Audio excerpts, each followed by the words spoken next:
Bonjour. Bonjour tout le monde. Donc, je veux réagir sur le projet de loi que vient de déposer le ministre Jean-François Roberge, la loi sur l'intégration nationale. Je l'ai lu. Ce que ça contient, en fait, c'est des grands principes généraux, mais ça reste quand même flou dans l'application. Ce qu'on comprend à la lecture du projet de loi, puis à ce qu'a dit le ministre, c'est que il va y avoir une politique sur l'intégration nationale qui sera écrite après l'adoption du projet de loi. Donc, le diable est dans les détails, mais les détails, on va les avoir plus tard. Donc, ça va être très important, tout le travail qui va être fait par mon collègue Guillaume Clich-Rivard, qui va poser des questions très détaillées en commission parlementaire pour en savoir plus. Vous savez, face au multiculturalisme canadien, le modèle québécois là, qui est en vigueur depuis les années 80, c'est l'interculturalisme. C'est ce à quoi Québec solidaire croit, parce que le multiculturalisme nuit au Québec, alors que le modèle d'interculturalisme a fait ses preuves. Mais malheureusement, contrairement aux politiques et à la loi sur le multiculturalisme, il n'y a jamais eu de loi sur l'interculturalisme au Québec. Et aujourd'hui, avec ce projet de loi-là, c'est une occasion ratée de la part de la CAQ, de la part du ministre Roberge, d'avoir notre propre loi sur l'interculturalisme. Je l'ai entendu dire qu'il veut aller un peu plus loin. Ça reste flou, là encore. Moi, je mets en garde fortement Jean-François Roberge et la CAQ de ne pas dénaturer ce qu'est l'interculturalisme, où est-ce que tous les Québécois, on se rassemble, peu importe nos origines, qu'on soit né ailleurs comme moi ou qu'on soit né ici, autour d'un socle commun. Puis j'ai écouté aussi le point de presse du ministre, puis il y a quelque chose qui m'a intriguée. En répondant à une question sur les festivals, j'ai peur de qu'est-ce qu'il veut faire. Est-ce qu'il veut envoyer une police des festivals? En tout cas, il y aura des questions là-dessus auxquelles il devra répondre. Au final, pour moi, ce que je vois avec toutes les actions du gouvernement, c'est que ce projet de loi, c'est un écran de fumée face aux coupes en intégration que fait la CAQ. Cette semaine, à quelques pas d'ici, là, dans un centre de francisation, une centaine d'étudiants, de gens qui veulent apprendre le français, ont vu leurs cours disparaître, leurs cours coupés. Cette semaine, il y a des annonces de coupures dans des mesures de soutien pour les élèves immigrants dans nos écoles. Puis là, aujourd'hui, on nous arrive avec un projet de loi avec des beaux principes généraux qui restent flous dans l'application. En fait, pour moi, le modèle de la CAQ, c'est le modèle de couper dans l'intégration des immigrants, et c'est inquiétant. De festival, en fait, ce que j'ai compris, en tout cas, de ce que dit M. Roberge, c'est que les événements qui sont financés en partie par le gouvernement du Québec pourraient être tenus de respecter certains principes de cette politique nationale, là, des principes, disons, du modèle québécois d'intégration. Est-ce que vous êtes d'accord avec ça, qu'on mette des conditions au financement de certains événements?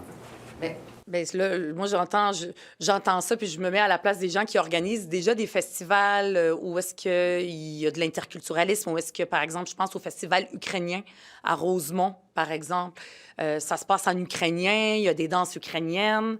Les gens, quand ils rentrent, je veux dire, tout le monde est ouvert, parce qu'à un moment donné, dans sa réponse, j'avais comme l'impression qu'il disait on veut s'assurer que c'est ouvert à tous. Moi, je connais aucun festival au Québec, quel qu'il soit, où est-ce qu'on fait une analyse de sang là, pour savoir si on te permet de rentrer ou pas. Ça n'existe pas.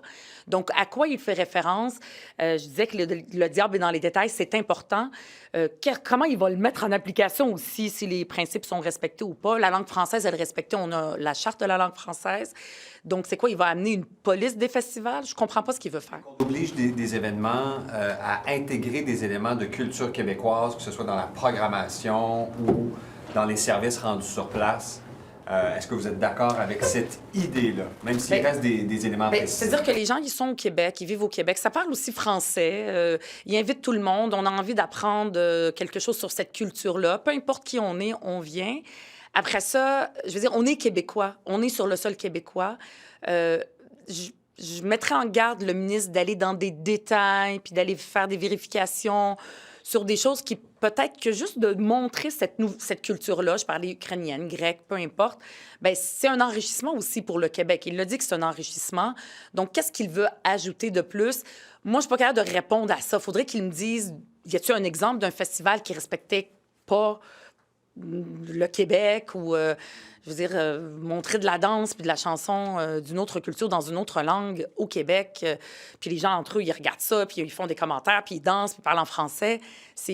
Je sais pas ce qu'il veut faire. Il faudrait qu'il réponde un peu plus détaillé parce que ça pourrait être inquiétant hein, pour les gens. La culture québécoise s'enrichit par l'apport culturel des autres. Puis il y a peut-être des gens... Tu sais, moi, je regarde, par exemple, ma famille. Eux autres, ils vont beaucoup au festival libanais, à ces festivals-là, même aujourd'hui, là, 35 ans, presque 40 ans plus tard. Puis au début, peut-être qu'ils ne seraient pas allés dans les festivals. Ils n'auraient pas rencontré des gens de toutes sortes de cultures. C'est pas juste des Libanais qui vont dans ces festivals-là, parce que c'est ça qui les attire. Après ça, je veux dire, s'il n'y a rien, s'il n'y a pas de chanteurs québécois... Je veux dire, eux, ils participent dans la société. C'est une façon aussi de participer à la société. Fait que c'est des détails que je ne sais pas exactement. Puis comment l'appliquer aussi? Comment il va appliquer ça? Général du ministre, parce que plus tôt cette semaine, il nous a dit qu'il y avait quelque chose de cassé dans le modèle d'intégration des nouveaux arrivants au Québec, notamment parce que, selon un rapport du commissaire à la langue française, les enfants des nouveaux arrivants, donc ceux qui sont nés ici, accordent moins d'importance à la langue française, au fait de parler français que leurs parents, qui, eux, sont nés ailleurs. Est-ce que ça vous préoccupe aussi? Est-ce que vous partagez cette idée-là qu'il y a quelque chose de cassé? Bien, moi, je suis très fière de dire que je suis devenue québécoise, puis j'ai appris le français puis la culture québécoise, puis je suis devenue profondément québécoise grâce à l'école publique. L'école publique qu'on fait ensemble, tous les enfants. Il y a une mixité scolaire dans l'école à tous les niveaux. Mixité sociale, mixité aussi sur, par exemple, la classe sociale. Est-ce que les parents sont pauvres, sont plus riches? Cette mixité-là, dans notre école, existe de moins en moins. Puis moi, j'invite le ministre, s'il est vraiment préoccupé par le fait que des jeunes ne se sentent pas amplement immigrants. Il y a aussi le facteur de la construction de l'identité. C'est des adolescents, ça prend du temps. Mais moi, j'invite la CAQ à commencer par donner l'exemple, puis à arrêter de pointer l'immigration comme le problème à tout, comme la cause de tous les problèmes. Déjà, ça, peut-être que ça amènerait plus les plus jeunes qui viennent d'arriver de quelques années au Québec à se sentir accueillis puis à se sentir québécois juste par le discours de leur leader, comme Monsieur Legault. In English, I would like to know if you would have had this law in place, asking newcomers to adhere and also contribute to Quebec society. Is there something negative that basically the Quebec government is trying to force, not forcing, but at the same time forcing a newcomer to do? Is this something negative that you can see in the law? It's a good thing to make sure that the government makes sure that all Quebecers live together and have the same, how I say, like un socle commun, like the Quebecer. Yeah, values or like the language, the culture of Quebec. It's a good thing to make this effort. Why as a child of Bill 101, you think that? Well, like me, if I'm here today, it's because I have been integrated in the Quebec society, even if I didn't speak French when I arrived at the 10 years old, when I was 10. And it's good because I feel that I have this feeling that Quebec is also my country. It's not a country yet, but it's my society. And it's important to be together and to live together and to share something together. We are not only individuals in Quebec living near each other, but we share something. We share a language, we share a culture. So this is good, and this can be done naturally, not always, maybe forcing people, but it depends of the way it's done.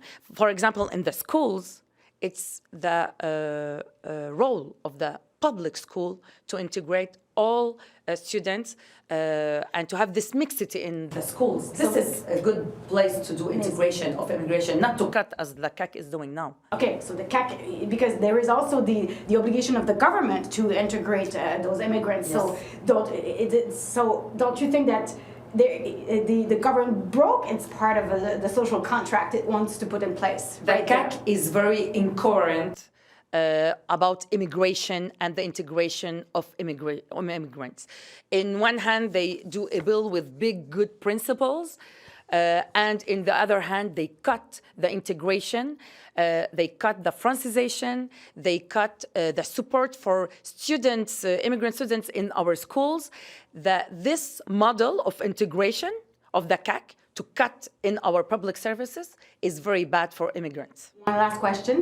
Do you think this bill was necessary then?